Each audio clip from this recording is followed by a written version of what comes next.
But then if you go to Delhi, we're talking completely different prices. Chandigarh, completely different prices.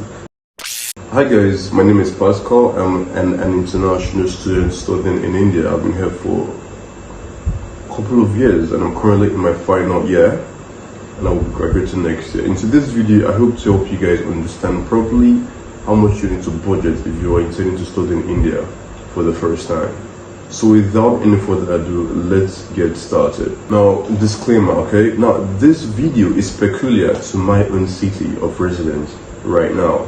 You see, in India, the cost of living varies largely depending on where you stay at the moment. So this video might only be, it might not be helpful to some other person that wants to stay in Delhi or Chandigarh or Bangalore. So please have an open mind and you need to understand that it's not just exactly, you need to understand that the prices may vary depending on the city, okay? But this video will be centered on Rajkot. Also, I was saying the prices in rupees just to make it easier, you know. If you like to know the exact price, you can convert to dollars or you can convert to your local currency. The day of shooting this video is August 23rd, 2024. So you can use the exchange rate of today just to get the exact amount in your local currency or in the US dollars. Now, we'll talk about the cost of taxes, the cost of transportation from one place to another. Now listen, if you're in Delhi, I mean, you're quite lucky because there's a lot of metro in Delhi. The metro in Delhi is quite developed. In fact, it is the most developed metro in the entire India, to my knowledge, okay? It covers literally close to 90% of New Delhi as a state. But then in Rajkot, unfortunately, we do not have any metro system that's currently working right now. So the transportation available is just limited to buses and taxis and rickshaws. I'll try to cover this three into this video. The most expensive means of transportation within Rajkot is rickshaws and taxis. The reason why I'm saying this is because taxis are quite expensive. There was a time I was in Surat, right? I was in Baroda, that's Vadodara. That's another city in Gujarat. And from Paro University to my friend's apartment, it cost about 500 rupees. I was using this app called Jugno, okay? And it was expensive because it was far, understandable, and it was also a private ride, meaning I was the only person in that vehicle at that time.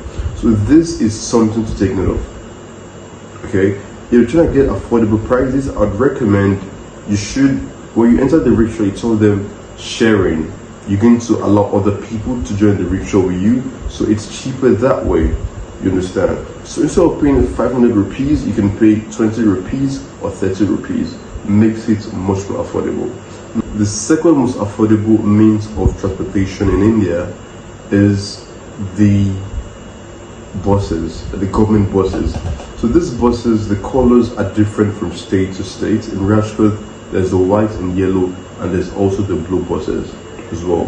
Now these buses charge around 5-10 rupees for very long distances. So the only drawback with these buses is the time constraint. They have fixed times where they move around the city.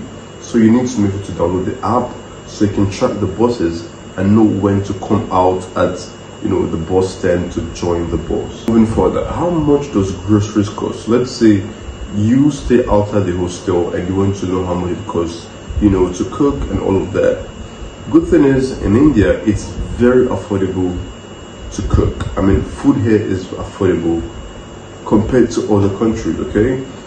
You see, you can actually fill up your fridge with around 2,000-3,000 rupees. Everywhere is filled up.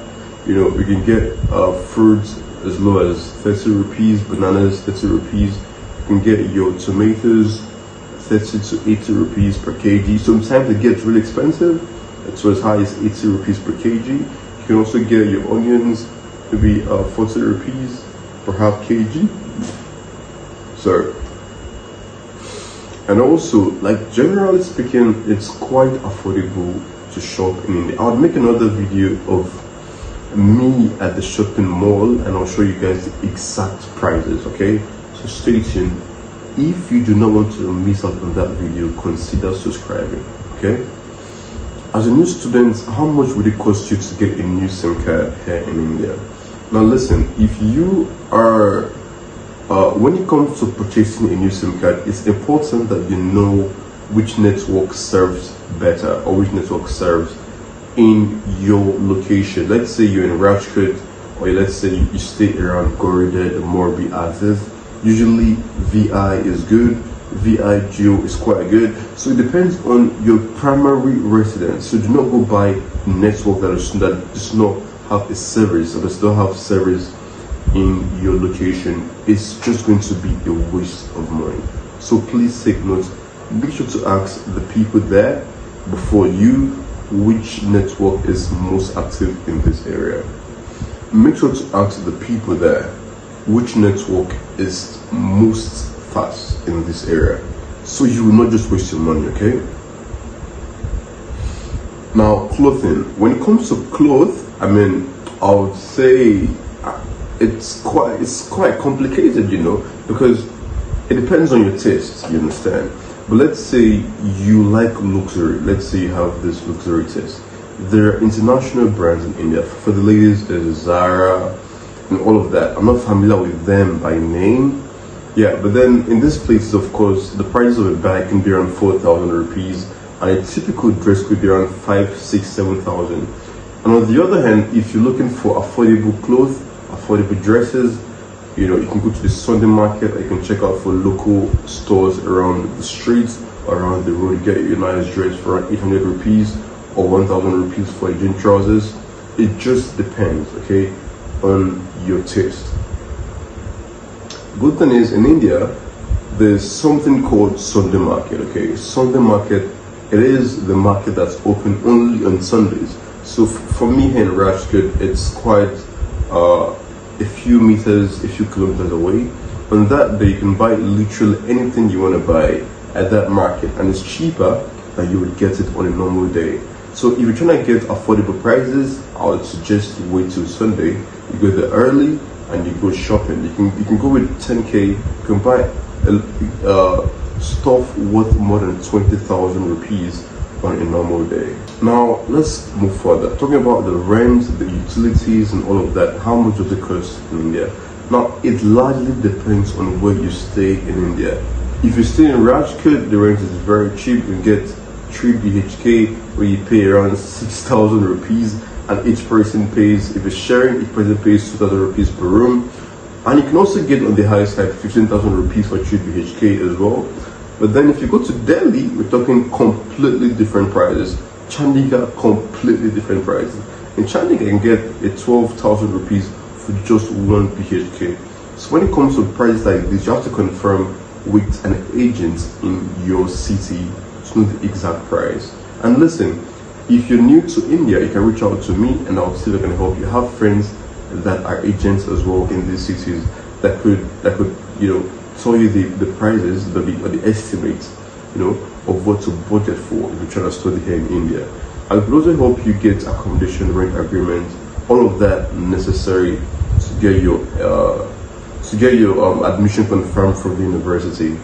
You know, usually if you intend to stay outside the hostel, the university would insist on you getting an accommodation before they allow you to land in India. So if you need help with that, reach out to me.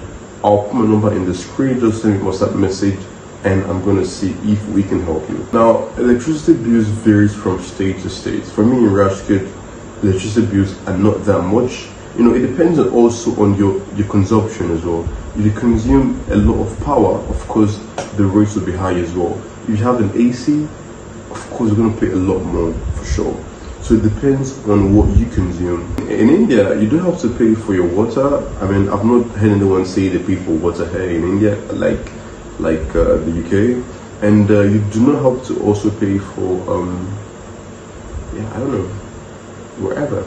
Just pay for electricity bills and your rent, and you can also pay for your maintenance. It's not compulsory. In some places it's compulsory, in some places not compulsory.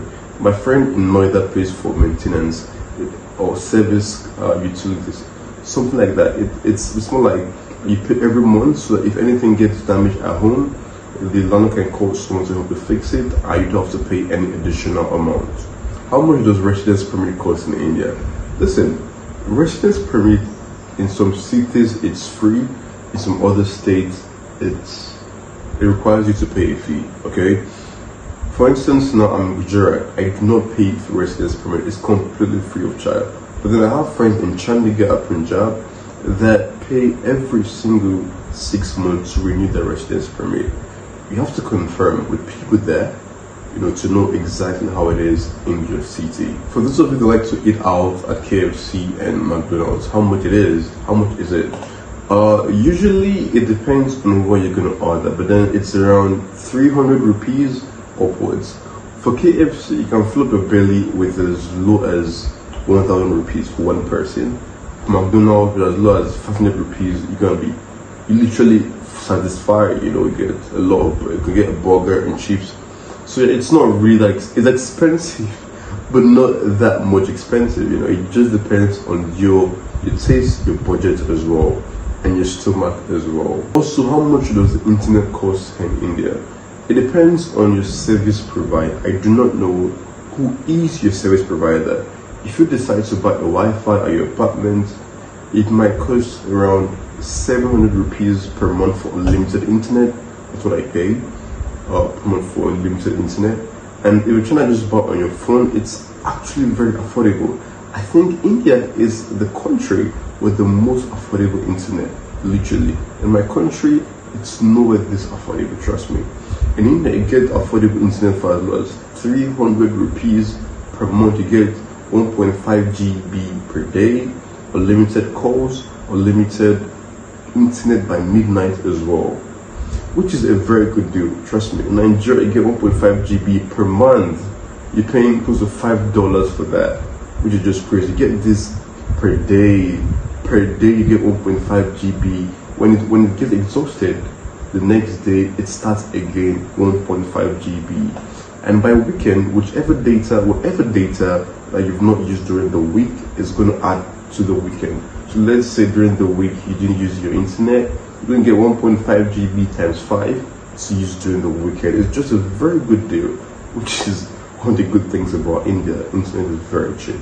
If I've missed out anything, or if you think I didn't mention something you're really interested in, or a particular expense I didn't mention in this video, feel free to comment in the comment section, and I'll do well to make another video about that particular topic in another video, in the next video. If you like this video, do well to like, don't forget to smash the like button. And if you would like to see more content like this about studying abroad scholarships, I would suggest you subscribe to the channel. See you in the next video.